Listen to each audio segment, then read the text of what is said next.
10 years ago, when I got in front of an audience and talked about the application, nobody wanted to step outside that philosophical, theoretical, intellectual realm, right? Because doing something means you're going to have to change something about yourself. Painful. Yeah, you're going to get uncomfortable, right? And I think we're in an age of information, and in an age of information, ignorance is a choice. And because of technology, we have access to so much content, and information creates awareness. And awareness is consciousness, and you can't have consciousness without energy. They work together. So there's an energetic change, I think, that's taking place in the world right now, where people are so informed that old models, old paradigms are beginning to break down, whether it's the medical model, the religious model, the education model, journalism, the economy, politics. It's all beginning to come to the surface because something else has to come out. And I think that one of the things that people are realizing is that you don't have to be a Buddhist monk to do this, or a nun with 40 years of devotion. You just got to understand the formula. And just like any skill or anything you learn, you got to go from thinking to doing to being. You got to take knowledge, you create the experience, and if you keep doing it over and over again, you start getting a skill, or you start getting wise about how to do it. And you know that you know how to do it. Well, in the last 10 years, we have assembled a scientific team. And let's see if you can really make significant brain changes. I don't want those changes to just be in your mind. I want them to be in your brain. I want to be able to see before and after pictures to say, that person has a significant change after a traumatic brain injury, or anxiety or depression, or a cyclic mood disorder, or a stroke. We want to see that there's been significant change. At the same time, let's measure your brain in real time, and let's look to see what that transformation process looks like. And in the discovery, Lewis, of that process, we gained so much knowledge about what that transformational process looks like. In other words, I can tell you without a doubt that if you're analyzing your life right now within some disturbing emotion, that 100% of the time you're going to make your brain worse. If you think about your life, if you're stuck in an emotion, like you're frustrated, you're angry, you're fearful, resentful, and you're thinking within that emotional state. In other words, you can't think greater than how you feel. That means then you were thinking in the past, because those emotions are a residue of the past. So we see people in the process of change that are analyzing in duality or polarity.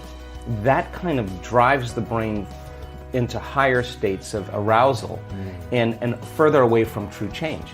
So we've done thousands and thousands and thousands of brain scans, and we now know that there's a formula to create greater brain coherence, greater brain efficiency, to make your brain work better. And when your brain works better, you work better. At the same time, it requires a clear intention and an elevated emotion to begin to change your energy and to change your life. And nobody changes until they change their energy, right? So then, how do you get a person out of resentment, frustration, into joy and freedom? Why would they feel grateful or joyful or free if the experience hasn't happened? So most people are spending the majority of their life waiting for something out there to take away their emptiness or pain or the resentment in here. Well, if they're waiting their whole life in separation or lack, then and we create reality, then the lack is driving certain thoughts, which is creating more separation and more lack. So teaching people then to begin to condition their body emotionally before the evidence takes place in their life is breaking a significant habit, right? Yes. So instead of living by cause and effect, now we're beginning to cause and effect. So the moment you start feeling whole and grateful, we now know your healing will begin at that moment. Yes. The moment you start feeling worthy and abundant, your wealth is coming. You're generating a certain amount of energy, a certain amount of wealth. Let's stop telling the story of your past and let's start telling the story of your future. And people who aren't defined by a vision of the future, for the most part, are left with memories of the past.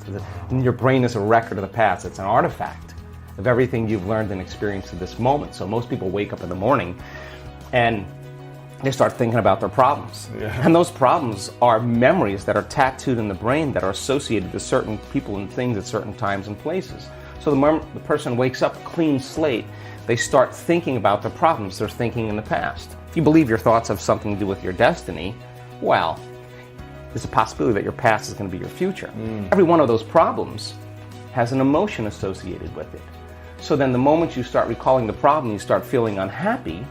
Now your body's in the past, because thoughts are the language of the brain and feelings are the language of the body. And how you think and how you feel creates a state of being. So people reaffirm their identity based on the past, right? And it turns out that the redundancy of doing that, conditioning only requires an image and an emotion. Now, most people are unconsciously conditioning their body into the familiar past, into the known.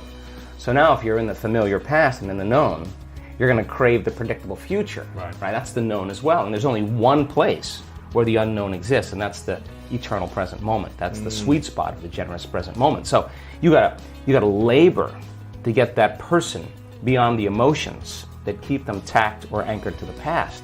And yes, it takes an effort to do that, but if you keep working with the formula, you'll reach that elegant moment where there's a liberation of energy. And now your body, as the unconscious mind, the objective mind, is not believing it's living in the same past experience 24 hours a day, because you're liberating the body from that emotional state. So you ask the person, why are you so unhappy? Why are you so frustrated? Why are you so resentful? The moment you ask that, their brain is going to associate that emotion to a past event. To a memory. To a memory. Yeah.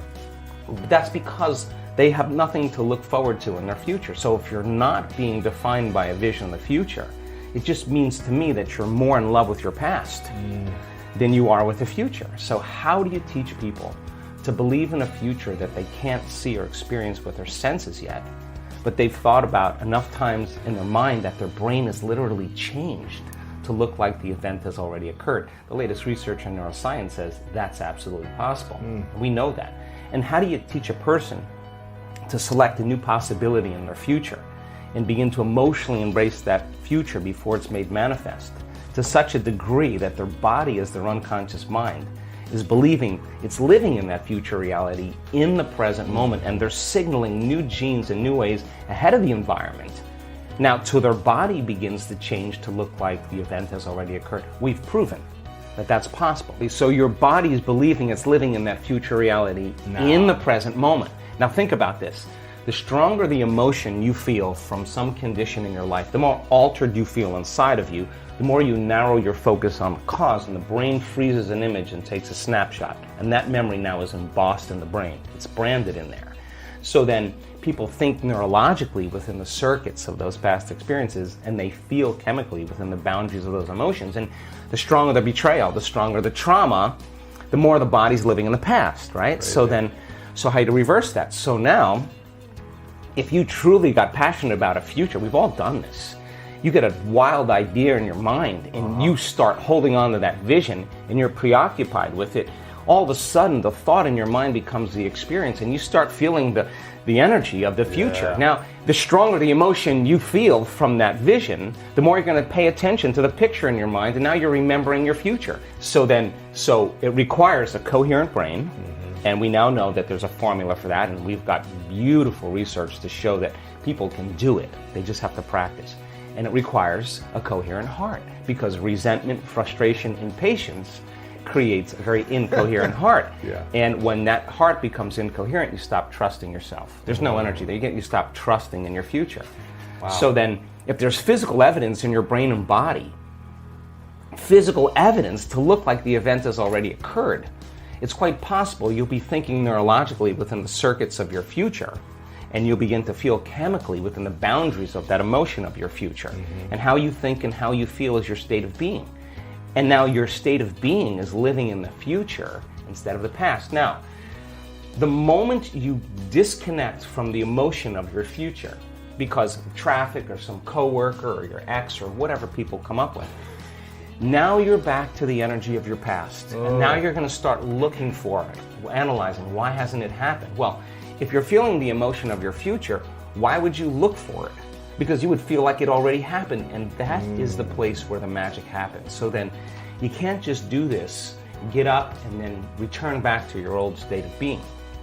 You got to maintain that modified state of mind and body. I mean, we all take blows in our lives, and we all react emotionally. But the question is, how long are you going to react? Right. So then, if you can't mediate and regulate your emotional reactions, and those emotions linger for days, that's a Years for some people. mood, and then months, temperament, years, personality trait. So then the person's personality is literally based on the past. But they don't Crazy. know that because they're doing it over and over again. It becomes a subconscious program. So now, if it requires a coherent brain and a coherent heart, then we have to train people how to self-regulate. So we've done thousands and thousands of measurements. We've partnered with the Heart Math Institute to teach people how to create and sustain heart coherence.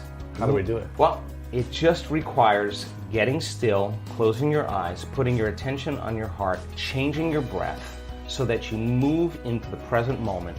And when you slow your breathing down, you slow your brainwaves down. When you slow your brainwaves down, now you're accessing your autonomic nervous system. So then you train a person how to open their heart and feel an elevated emotion. And it takes a little practice. And just like a flower that takes time to bloom, it takes a little bit of time. But if you work in trading the resentment, the frustration, or the impatience for gratitude, appreciation, and thankfulness, and you keep at it, there'll come a moment where that system switches on, and now you're feeling grateful for no reason at all. Now, that's not a bad thing, because gratitude, the emotional signature of gratitude, means something's happening to you, something has happened to you, you're receiving something, or you just received something. So your body then, when you're feeling gratitude, is in the perfect state of receiving. So then that means then you'll accept, believe, and surrender to the thoughts equal to the emotional state of gratitude. I hope you loved this amazing speech by Dr. Joe Dispenza. We are continuing with our daily practice of completing the inspiring quotes. In the previous video, we were looking for two words of Joe Dispenza's quote. The quote goes like this: turn your brain from a record of the past into a map of, and the correct answer is the future. So, turn your brain from a record of the past into a map of the future. Congratulations to everyone with the correct answer, and to everyone who tried but didn't guess the answer. Since I know you love Joe Dispenza, today's quote is also from Joe Dispenza. We are looking for two words. So the quote goes like this: the moment you decide to no longer think the same way, act the same way, or live by the same emotions, it's going to... Write your answers in the comments below the video and tell me if you love this video and our new way of ending the videos. If you like this video, give your thumbs up and share it with your friends. Even if you're not sure what the correct answer is, try and guess. The first one with the correct answer is the winner. So don't forget to subscribe and hit that bell button, and don't miss any of new videos and new challenges. If you found this video helpful, share it with your friends and comment it. Help me make it more popular. If you really like what we do here and want to support us, you can join our channel and our community for a symbolic fee and gain many other additional features. You can do that by clicking the join button next to the subscribe button, or you can click on the link in the description of this video. Stay good and have a great day!